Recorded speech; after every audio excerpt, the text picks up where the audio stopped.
고려대 북한학과 교수님의 발제가 있으시겠습니다. 정말 귀하게 모셨습니다. 발표 주제는 김정은과 북핵 어떻게 대응해야 하는가입니다. 첫 번째 말씀드릴 주제는 김정은은 어떤 인간입니다. 83년생이라고 그래서 30대 초반에 어린 지도자라는 말은 제가 요즘 언론에 쓰지 못하게 해서 요즘은 젊은 지도자라는 표현을 쓰는데 과연 젊기만 한 지도자인지 2008년 8월 14일 김정일이 뇌졸중으로 쓰러집니다. 한 열흘 동안 저세상 문턱에 갔다가 깨납니다. 사람이 한번 쓰러지고 나면 나 죽은 다음에 어떻게 되는가 관심을 갖죠. 세 아들이 있습니다. 정남은 10살 이후에 평양에 한 달 이상 있지 않습니다. 바깥으로 싸돌아다녔고요. 정철은 교통사고 후유증이 있고 여성 호르몬 과다증이 있습니다. 당연히 셋째 아들이 11월경에 후계자로 낙점이 됩니다. 2009년 1월 24일 북한 전역에 노래가 내려갑니다. 발걸음 청년대장 동지라는 노래죠. 그해 한 해 동안 전국 조직 단위로 행사가 열립니다. 제가 국정원 연구소장을 할 때인데 2010년 들어서 후계자 작업이 물밑으로 떠오릅니다. 그래서 저희가 김정은은 도대체 어떤 인간인가, 저게 임금이 될 텐데, 그래서 이제 이 김정은에 대한 IQ 검사를 좀 해봐야 된다. 평양으로 갈 수가 없죠. 그래서 저희가 자선책으로 2가지를 했습니다. 김정은을 만났던 인간들을 다 찾아내서 김정은에 대한 간접적인 IQ 검사를 해보자. 저희가 한 팀이 오사카로 갔습니다. 오사카에 누가 있냐면 김정은의 8촌들이 있죠. 외할아버지 고경택이 1950년에 먹고 살기 힘들어서 일본으로 갑니다. 그리고 만경봉호를 타고 그 고용이 딸이 난 아들이 정철과 이제 정은이죠. 그리고 한 팀은 또 스위스 베른으로 갔습니다. 스위스 베른에서는 처음에 공립학교 3년, 사립학교 3년 반, 6개월을 스위스에 있었습니다. 이때 놀랄만한 하나의 저희가 사실이 있었는데요. 15살경으로 추정되는데 평양으로 전화를 합니다. 그 여자친구가 있었는데 아마 1살이 더 많은 것 같더라고요. 그 전화를 저희가 좀 이제 들었습니다. 그 여자 친구가 김정은에게 얘기를 합니다. 담배를 좀 끊으라고. 이 김정은이 담배를 굉장히 이른 나이에 폈더라고요. 그 전화로 담배를 끊으라는 요구에 이 김정은이 발끈하면서 전화로 상소리를 해대는데 저희가 당시에 상당히 충격을 받았습니다. 성격이 보통이 아니구나. 그리고 굉장히 거칠은 이 매너를 갖고 있구나. 그리고 이제 한 1년에 걸친 그 면담 보고서 끝에 내린 결론이 앞으로 임금이 되면 굉장히 복잡해지겠구나라는 예상을 했습니다. 당시 이런 예상이 맞지 않기를 바랬는데 유감스럽게도 예상이 지금 현실화되고 있습니다. 2011년 12월 30일 최고사령관에 오를 때만 해도 우리의 언론의 대부분은 저 어린 친구가, 저 어린애가 뭘 할까? 지금도 저에게 묻습니다. 김정은 이외에 마쿠그룹이 김정은을 조종하고 있냐고. 아직도 김정은에 대한 환상을 우리가 갖고 있는 거죠. 물론 인너서클 그룹이 있죠. 김정은에 대한 저희가 막연한 두려움도 안 되지만 또 너무 간단하게 평가하는 것도 안 되는 거죠. 집권 6년 차를 맞이해서 3가지 정책으로 밀고 오고 있습니다. 핵과 경제의 병진 노선이죠. 예, 핵무기 개발을 계속하겠다라는 거죠. 예, 두 번째 숙청과 도발의 역사였고요. 3대 세습의 자기 색깔을 내겠다라는 전략입니다. 이것을 관철시키는 데 있어서 핵과 미사일이 아주 훌륭한 수단이 되고 있다는 거죠. 예, 2006년에 김정일 때 1차 핵실험을 할 때 김정일은 나타나지 않았습니다. 예, 자기는 뒤로 빠져 있죠. 2009년 2차 핵실험 때 마찬가지입니다. 절대 김정일이 전면에 나서지 않았습니다. 그러나 13년, 16년, 17년 예, 4차례 핵실험에서는 김정은이 서명하는 핵실험 서명하는 장면을 반드시 공개를 했죠. 그리고 또 이번에는 정치국 상무위원 회의를 주재하는 모습을 보임으로써 로컬용으로 북한을 실질적으로 지배하고 있다는 모습을 대내외에 이제 과시하고 있죠. 이번 사태의 원인 중에 절반은 김정은의 이 폭주 성격에서 비롯됩니다. 이 문제는 김정은이 제거되지 않으면 계속 갈 수밖에 없는 성격입니다. 김정은에 대한 대책은 말미에 또 설명을 드리겠습니다. 두 번째 주제는 북한의 핵과 미사일의 역사를 조금 설명드리겠습니다. 왜? 한미연합작전 훈련을 중단하면 북한이 핵개발, 미사일 개발을 안 한다고 어떤 분들이 얘기합니다. 과연 그럴까요? 1939년 41년 김일성은 만주에서 돌아다니다가 2번 붙잡힙니다. 39년에는 중국 마적단한테 잡히고요. 41년에는 러시아군한테 잡힙니다. 탁월한 사주팔자가 좋은지 그때마다 친구가 나타나서 우리 편이라고 구해줍니다. 김일성이 회고록에서 뭐라고 그러냐면 강대국은 믿을 수가 없다. 같은 사회주의 공산주의를 하는데도 나를 붙잡는다라는 표현을 씁니다. 예, 45년 8월 15일 일본이 패망할 때 핵으로 끝났다라는 소식을 듣고 무릎을 칩니다. 이것이다라고. 예, 50년 6월 25일 날 남침을 할 때 남측에서 납치해 갈 명단 중에 서울공대 물리학과 교수가 있습니다.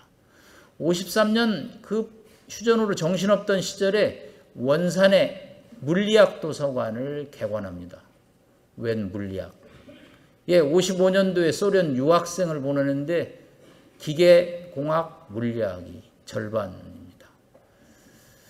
김일성은 65년 전원회의에서 선언합니다. 10년 안에 우리도 핵무기를 제조할 수 있다라고 합니다. 네, 75년도에는 이제 일보를 내딛는다고 선언을 합니다. 80년대 초에 레이건 행정부와 전두환 정권이 들어왔을 때 북한의 핵개발 사실을 포착하기 시작을 했습니다. 그런데 그것이 아직은 초보적인 순전이라고 무시를 해서 그런지 확산이 되지 않았습니다. 결국 이 문제는 자신의 개발 로드맵으로 핵과 미사일 개발이 마이웨이로 간다라는 얘기죠. 이거는 협상이나 대화로 이 문제가 풀어질 수 있다라고 생각하기 어려운 기본 상황입니다. 예, 왜 2006년, 9년, 13년, 16년 텀이 3년에 4년 가다가 빨라지느냐? 예, 기술이 축적이 됐기 때문에 그렇습니다. 이제는 정무적인 판단이 아니고 기술적인 판단에 의해서 핵개발을, 핵실험을, 미사일 실험을 하고 있는 거죠. 네, 이제는 눈치 보지 않는다라는 거죠. 이것이 앞으로 문제를 단기에 어렵게 하는 하나의 요인이 되고 있다라는 겁니다. 예, 앞으로 어떻게 할 것이냐? 네, 태평양으로 좀 쏘라고 그랬습니다, 김정은이. 예, 일단 두 가지 방향이 되겠죠. 아르헨티나, 브라질 쪽으로 남쪽으로 쏘는 루트가 있을 거고요. 알래스카 쪽으로 쏘는 루트가 있을 수 있겠죠. 네, 미국에게 좀 위협을 주기 위해서는 북쪽으로 아마 쏠 겁니다. 한 달 전에 뉴욕타임즈를 보니까 알래스카 사람들 인터뷰를 했더라고요. 알래스카에 보니까 퇴역 군인들이 많이 살더라고요. 하여튼 알래스카 근처에 떨어지기만 하면 평양을 끝장내버리겠다고 인터뷰가 많이 나오더라고요. 예, 북한 잘 들으세요. 이게 북한으로도 중계가 될 텐데 잘못 떨어지면 끝장납니다. 알래스카의 퇴역 군인들 간단치 않습니다. 자제해야 됩니다. 예, 수소탄 실험으로 인해서 이제 북한 원자 폭탄의 역사는 끝이 났고요. 수소폭탄의 역사가 시작됐고 EMP탄의 역사가 지금 진행이 되고 있습니다. 예, 한 6번 하면 더 이상 기술적인 테스트는 이제 할 필요 없고요. 이제는 정무적인 판단에서 한번 충격을 줄 것인가 안 줄 것이냐 하는 정도의 기술적인 완성도만 남았고요. 이제 ICBM 발사를 몇 번 더 할 겁니다. 왜? 워싱턴을 조금 더 충격으로 몰아넣기 위해서는 하와이, 알래스카 정도에 떨어뜨릴 필요가 있겠죠. 저보 사람들이 묻습니다.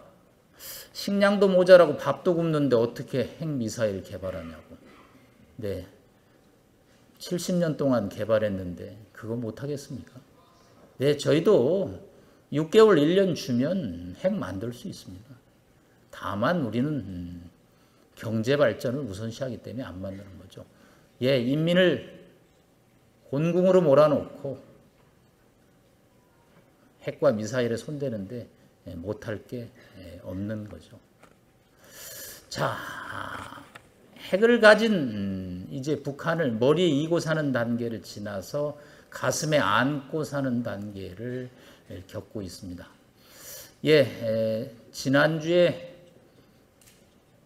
인도 중국 간에 여러분 네팔 국경 분쟁 봤죠?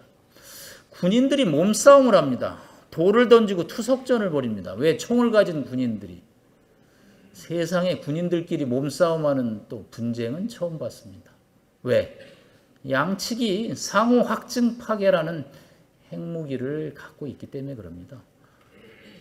예, 64년에 중국이 핵실험을 하고 일본 사례를 봤죠. 인도 군부가 밤잠을 못 잡니다. 시뮬레이션 해보니까 백전백패죠.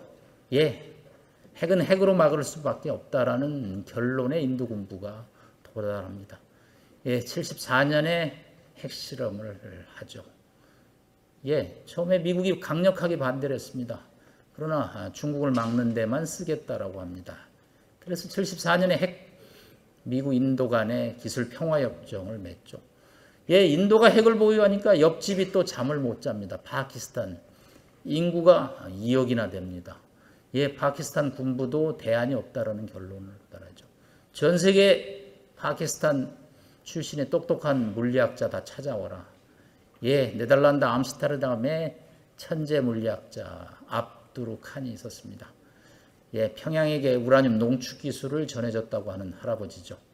예, 이 과학자 중심으로 핵 개발에 나섰고요. 98년에 더운 여름날 6번 터뜨리고 핵 보유국을 선언하는 거죠. 예, 그날로 공포의 균형이 맞춰집니다. 핵을 가진 국가끼리는 몸싸움으로 끝나지만 핵을 가진 국가와 안 가진 국가의 분쟁은 몸싸움으로 끝나지 않습니다. 핵이 자꾸 어느 정도인지 실감이 안 가는데 우리 홍 대표님 비롯해서 지도부가 당일로 갔다 오시든지 1박 2일로 갔다 오시든지 히로시마 나가사키에 가면 핵 기념관, 기념관이 있습니다. 일본 사람들이 손수건 눈물을 짜고 나옵니다. 너무 무서워. 우라늄이 살점에 녹아내리는 게 디스플레이가 되어 있습니다. 예, 한번 보세요.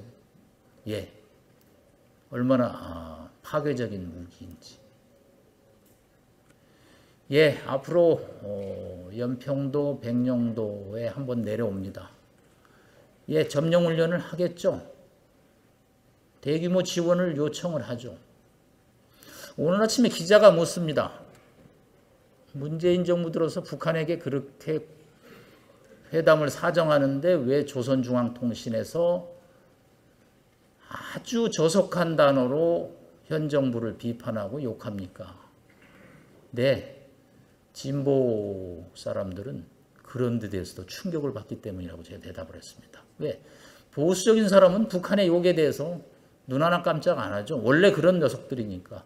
근데 진보적인 사람들은 민족 우선주의로 인해서 북한으로부터 우리가 이런 소리를 듣다니. 예, 우리가 잘못하고 있는 거 아닌가. 방향을 틀어버리는 거죠. 야, 한미동맹이고 뭐고 평양으로 가자. 예. 정부 여당 하시는 분들 북한의 비난에 움직이면 안 됩니다. 그 사람들 밥 먹고 하는 짓이 그거니까 무시해야 됩니다. 말폭탄에 눌리면 안 됩니다. 예, 기싸움에 능한 사람들이 북한 사람들입니다. 70년 따로 살으니까 같은 민족이긴 하지만 이미 적입니다. 예, 죽느냐 사느냐의 게임이죠. 예. 드골이 1960년에 핵실험을 할 때 이런 발언을 국회에서 합니다. 미국이 동맹이지만, 미국이 우방이지만 뉴욕을 희생하고 파리를 지켜줄 수 있겠느냐. 네, 쉽지 않은 문제죠. 그래서 우리 프랑스는 핵을 가져야만 한다고 일장연설을 합니다. 어느 의원도 그거에 대해서 반대 의견 내지 못합니다. 선진국은 그런 것이 선진국입니다. 자신의 안전은 자신이 지키는 그것이 선진국입니다. 예, 이제 우리의 대응 방안에서 한 10분 동안 마치도록 하겠습니다. 예, 일단 한미동맹을 복구를 해야 됩니다. 네. 동맹이라고 해서 같은 얼라이언스를 튼다고 해서 다 같은 급으로 생각하면 오해입니다. 예, A급은 미일 동맹입니다. 한국은 B급에서 지금 C급으로 떨어지는 정도 수준이죠. 전 세계에서 독자적으로 나라를 지키는 나라는 뭐 유엔 안보리 이사국 중에서 미국, 중국, 러시아 정도죠. 나머지는 다 동맹으로 안보를 지킵니다. 예, 프랑스, 영국, 일본도 마찬가지죠. 한국은 무엇을 믿고 동맹을 우습게 여기는지 답답할 노릇이죠. 네. 예, FTA 트럼프가 뭐 철폐 얘기가 나오죠. 안보 동맹이 경제 동맹으로 연결이 돼야 됩니다. 예. 워싱턴에 정상회담 하는데 독자적으로 운전하겠다고 그럽니다. 예, 미국 대통령이 그걸 어떻게 면전에서 안 된다고 하겠어요. 그냥 가만히 있는 거죠. 그 가만히 있는 것을 우리는 동의했다라는 단어를 씁니다. 예, 그거는 그냥 예, we'll see, 두고 보자. 요즘 트럼프가 한 영어 단어. 그거죠. 예, 서울에 와서 미국도 한국의 대북 정책에 대해서 지지하고 동의한다라고. 예, 그거는 맞지 않는 왜곡 곡해죠. 예, 그걸 동맹인데 그렇게 얘기 안 했다라고 부인하기 어려우니까 가만히 있는 거죠. 예, 동맹의 진정한 의미를 찾기 위해서는 한국전쟁 때 같이 피를 흘리고 싸웠던 5만 7천 명의 미국 희생에 대해서 진정으로 동의를 해줘야죠. 그러면 FTA 문제도 이렇게 별도 트랙으로 가지 않는 거죠. 경제와 안보가 같이 가는 그것이 진정한 동맹인데 자꾸 목소리를 다르게 내면 일본은 얼마나 트럼프 정부 출범에 대해서 준비를 했는지요. 예, 아베가 1월 20일 날 플로리다를 가기 전에 이건 제가 일본 정무차관한테 들은 얘기입니다. 일본의 3대 심리 전문가들을 동원해서 트럼프는 어떤 인간이며 트럼프는 어떻게 상대해야 되는가를 한 장짜리 보고서로 마지막에 얘기를 줍니다. 예, 아베는 그거대로 했고 미일 동맹은 여전히 굳건하죠. 네. 미일 동맹 경제 문제 얘기 안 하죠. 왜?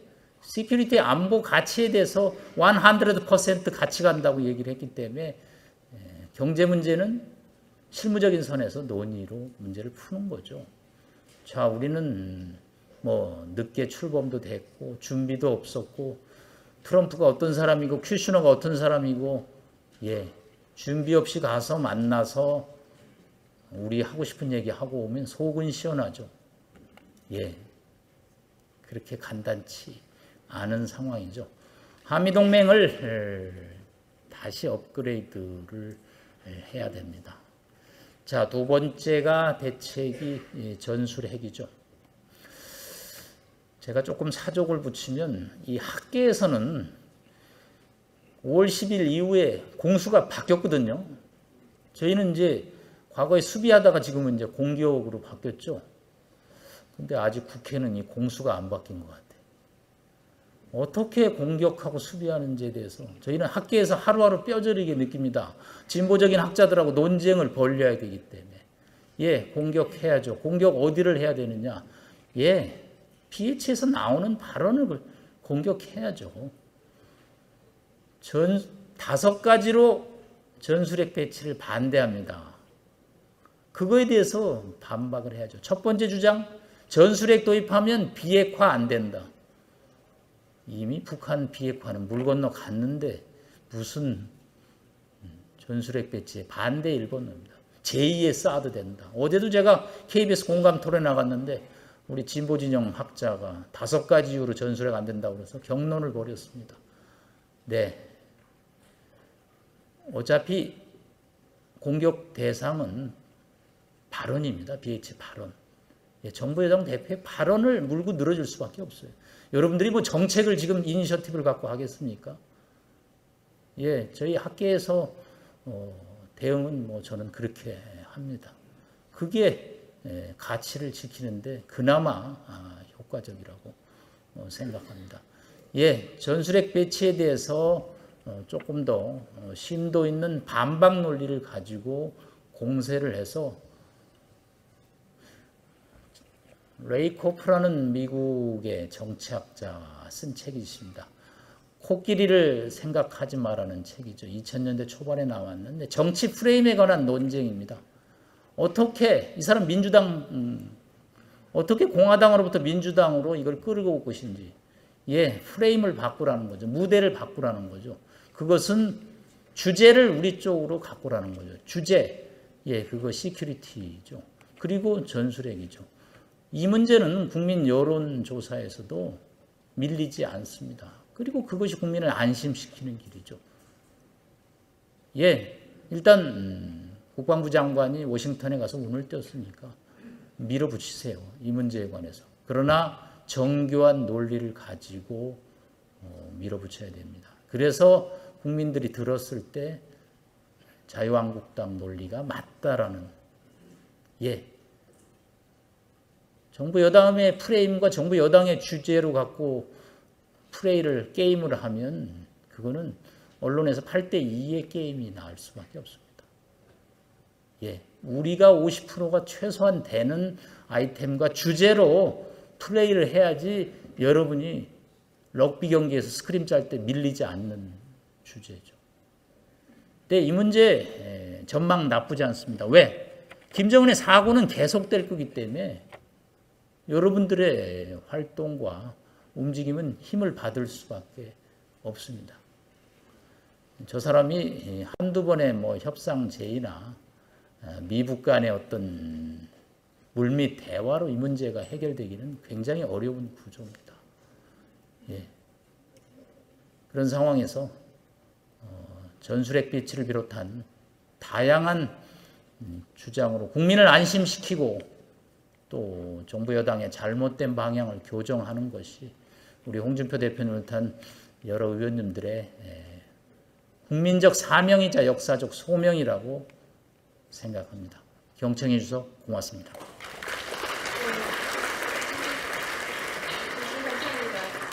당시 이런 예상이 맞지 않기를 바랬는데 유감스럽게도 예상이 지금 현실화되고 있습니다. 2011년 12월 30일 최고사령관에 오를 때만 해도 우리의 언론의 대부분은 저 어린 친구가, 저 어린애가 뭘 할까? 지금도 저에게 묻습니다. 김정은 이후에 마쿠그룹이 김정은을 조종하고 있냐고. 아직도 김정은에 대한 환상을 우리가 갖고 있는 거죠. 네, 물론 인너서클 그룹이 있죠. 예, 김정은에 대한 저희가 막연한 두려움도 안 되지만 또 너무 간단하게 평가하는 것도 안 되는 거죠. 예, 집권 6년 차를 맞이해서 세 가지 정책으로 밀고 오고 있습니다. 핵과 경제의 병진 노선이죠. 예, 핵무기 개발을 계속하겠다라는 거죠. 예, 두 번째 숙청과 도발의 역사였고요. 3대 세습의 자기 색깔을 내겠다라는 전략입니다. 이것을 관철시키는 데 있어서 핵과 미사일이 아주 훌륭한 수단이 되고 있다는 거죠. 예, 2006년에 김정일 때 1차 핵실험을 할 때 김정일은 나타나지 않았습니다. 예, 자기는 뒤로 빠져 있죠. 2009년 2차 핵실험 때 마찬가지입니다. 절대 김정일이 전면에 나서지 않았습니다. 그러나 13년, 16년, 17년 예, 4차례 핵실험에서는 김정은이 서명하는 핵실험 서명하는 장면을 반드시 공개를 했죠. 그리고 또 이번에는 정치국 상무위원 회의를 주재하는 모습을 보임으로써 로컬용으로 북한을 실질적으로 지배하고 있다는 모습을 대내외에 이제 과시하고 있죠. 이번 사태의 원인 중에 절반은 김정은의 이 폭주 성격에서 비롯됩니다. 이 문제는 김정은이 제거되지 않으면 계속 갈 수밖에 없는 성격입니다. 김정은에 대한 대책은 말미에 또 설명을 드리겠습니다. 두 번째 주제는 북한의 핵과 미사일의 역사를 조금 설명드리겠습니다. 왜? 한미연합작전 훈련을 중단하면 북한이 핵개발, 미사일 개발을 안 한다고 어떤 분들이 얘기합니다. 과연 그럴까요? 1939년 41년 김일성은 만주에서 돌아다니다가 2번 붙잡힙니다. 39년에는 중국 마적단한테 잡히고요. 41년에는 러시아군한테 잡힙니다. 탁월한 사주팔자가 좋은지 그때마다 친구가 나타나서 우리 편이라고 구해줍니다. 김일성이 회고록에서 뭐라고 그러냐면 강대국은 믿을 수가 없다. 같은 사회주의 공산주의를 하는데도 나를 붙잡는다라는 표현을 씁니다.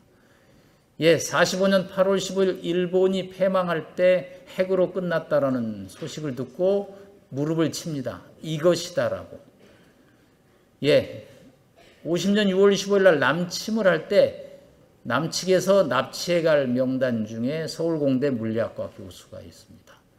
53년 그 휴전으로 정신없던 시절에 원산에 물리학 도서관을 개관합니다. 웬 물리학? 예, 55년도에 소련 유학생을 보내는데 기계공학 물리학이 절반입니다.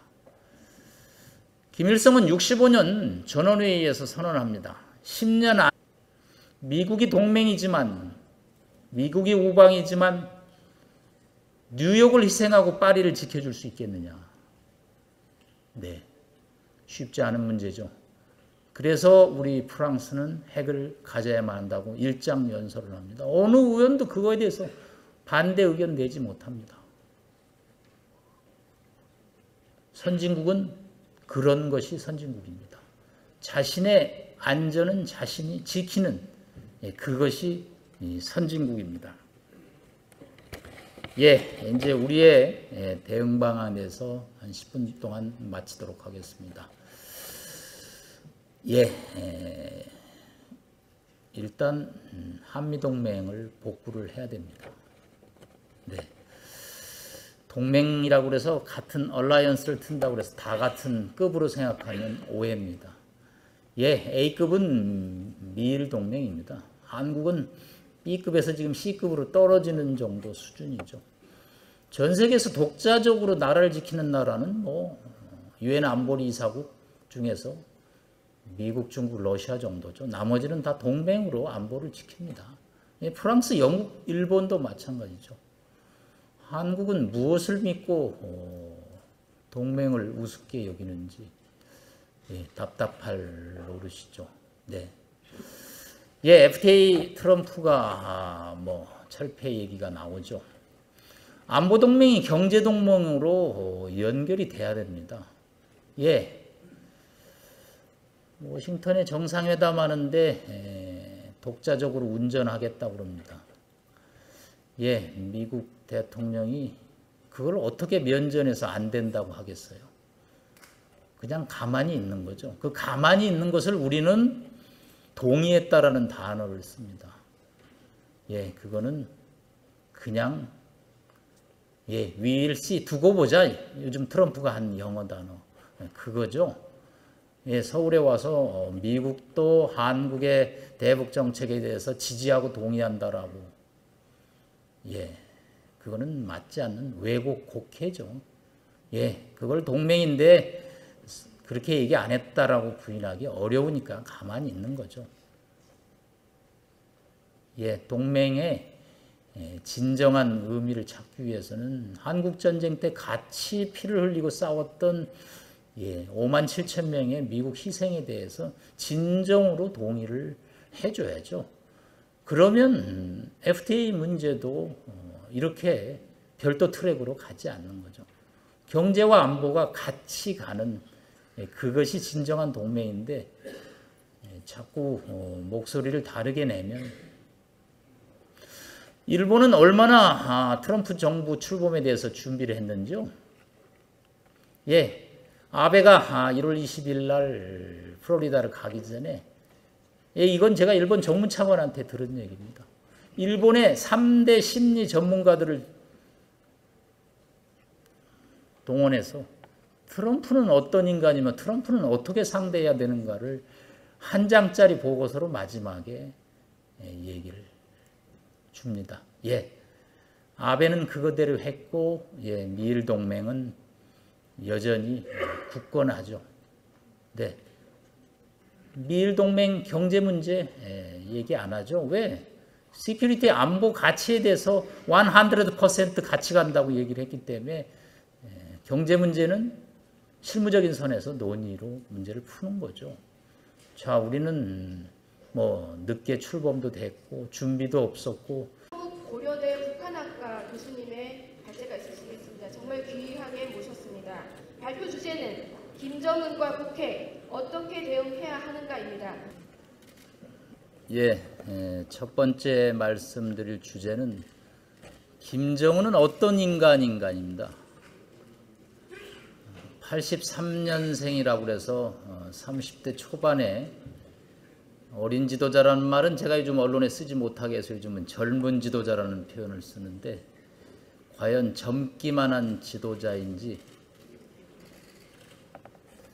2008년 8월 14일 김정일이 뇌졸중으로 쓰러집니다.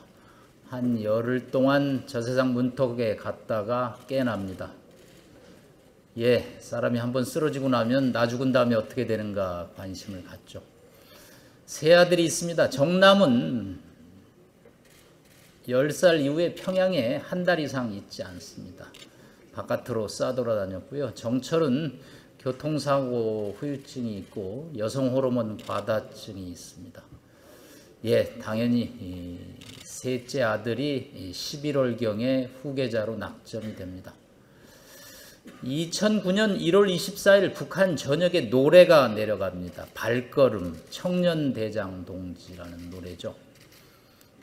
그해 한 해 동안 전국 조직 단위로 행사가 열립니다.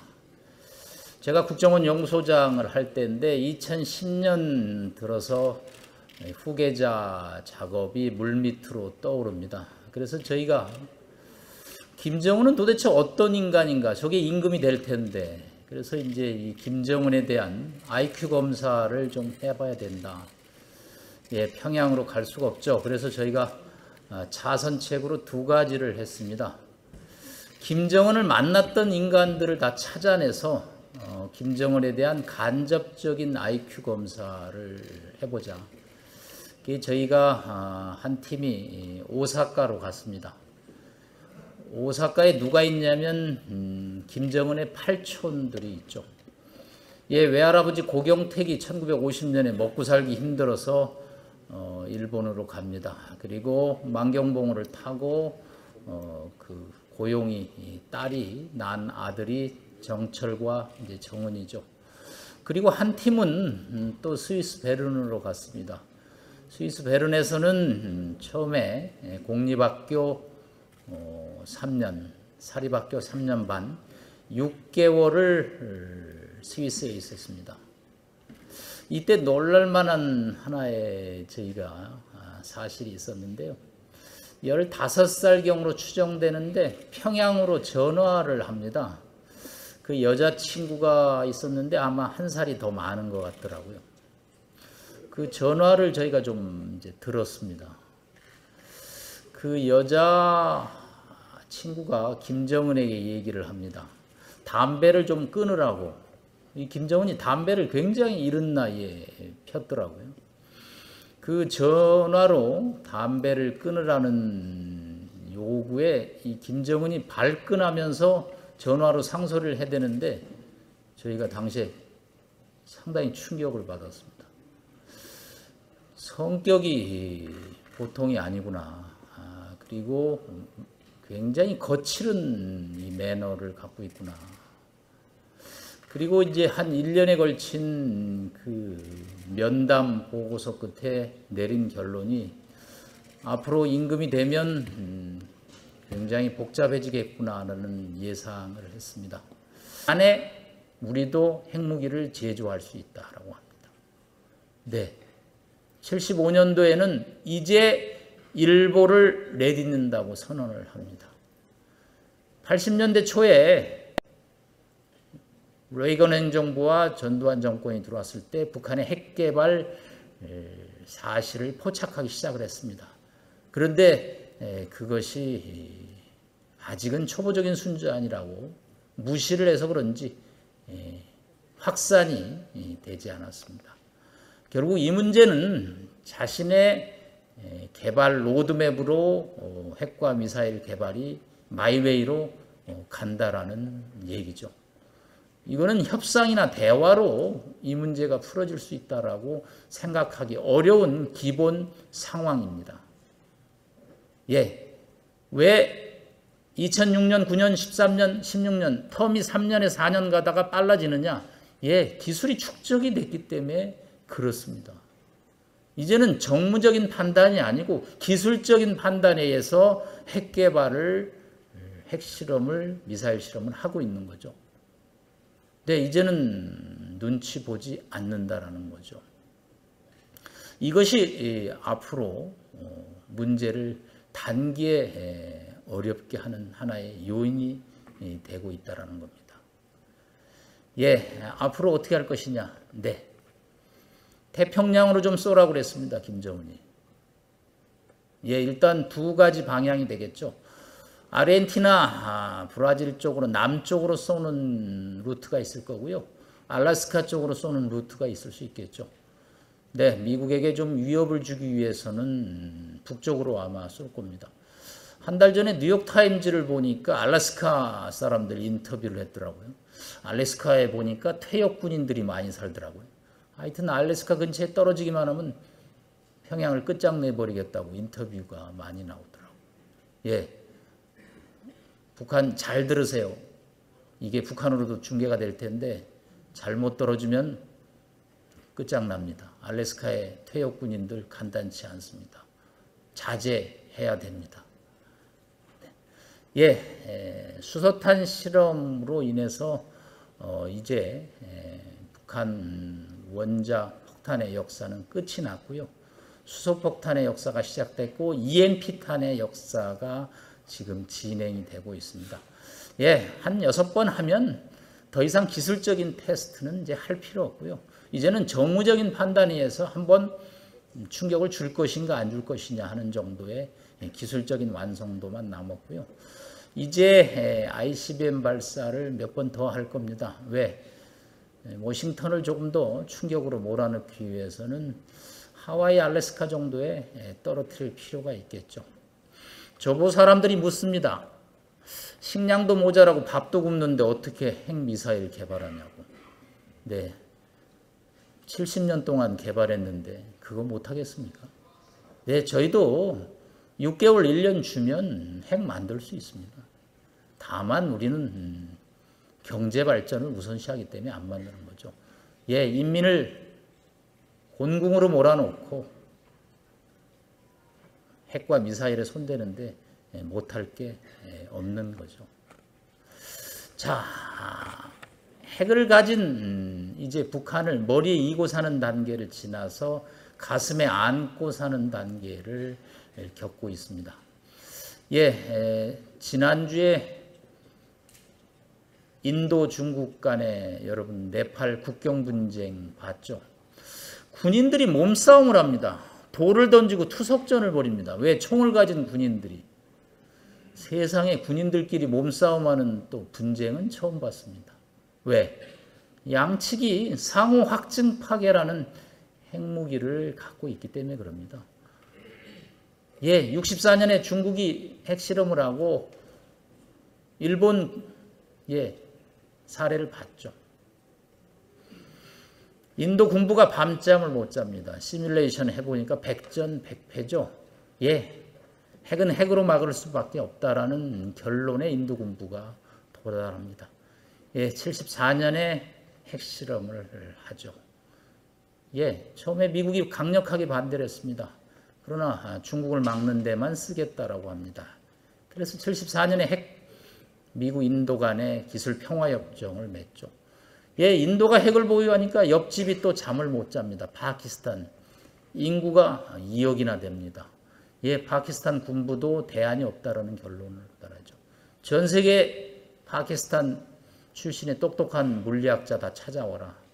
예, 네덜란드 암스테르담에 천재 물리학자 압두르 칸이 있었습니다. 예, 평양에게 우라늄 농축 기술을 전해줬다고 하는 할아버지죠. 예, 이 과학자 중심으로 핵 개발에 나섰고요. 98년에 더운 여름날 6번 터뜨리고 핵 보유국을 선언하는 거죠. 예, 그날로 공포의 균형이 맞춰집니다. 핵을 가진 국가끼리는 몸싸움으로 끝나지만 핵을 가진 국가와 안 가진 국가의 분쟁은 몸싸움으로 끝나지 않습니다. 핵이 자꾸 어느 정도인지 실감이 안 가는데 우리 홍 대표님 비롯해서 지도부가 당일로 갔다 오시든지 1박 2일로 갔다 오시든지 히로시마 나가사키에 가면 핵 기념관, 기념관이 있습니다. 일본 사람들이 손수건 눈물을 짜고 나옵니다. 너무 무서워. 우라늄이 살점에 녹아내리는 게 디스플레이가 되어 있습니다. 예, 한번 보세요. 예, 얼마나 파괴적인 무기인지. 예, 앞으로 연평도, 백령도에 한번 내려옵니다. 예, 점령훈련을 하겠죠. 대규모 지원을 요청을 하죠. 오늘 아침에 기자가 묻습니다. 문재인 정부 들어서 북한에게 그렇게 회담을 사정하는데 왜 조선중앙통신에서 아주 저속한 단어로 현 정부를 비판하고 욕합니까? 네, 진보 사람들은 그런 데 대해서도 충격을 받기 때문이라고 제가 대답을 했습니다. 왜? 보수적인 사람은 북한의 욕에 대해서 눈 하나 깜짝 안 하죠. 원래 그런 녀석들이니까. 근데 진보적인 사람들은 민족우선주의로 인해서 북한으로부터 우리가 이런 소리를 듣다니. 예, 우리가 잘못하고 있는 거 아닌가. 방향을 틀어버리는 거죠. 야, 한미동맹이고 뭐고 평양으로 가자. 예. 정부 여당 하시는 분들 북한의 비난에 움직이면 안 됩니다. 그 사람들 밥 먹고 하는 짓이 그거니까 무시해야 됩니다. 말폭탄에 눌리면 안 됩니다. 예, 기싸움에 능한 사람들이 북한 사람들입니다. 70년 따로 살으니까 같은 민족이긴 하지만 이미 적입니다. 죽느냐 사느냐의 게임이죠. 예. 드골이 1960년에 핵실험을 할 때 이런 발언을 국회에서 합니다.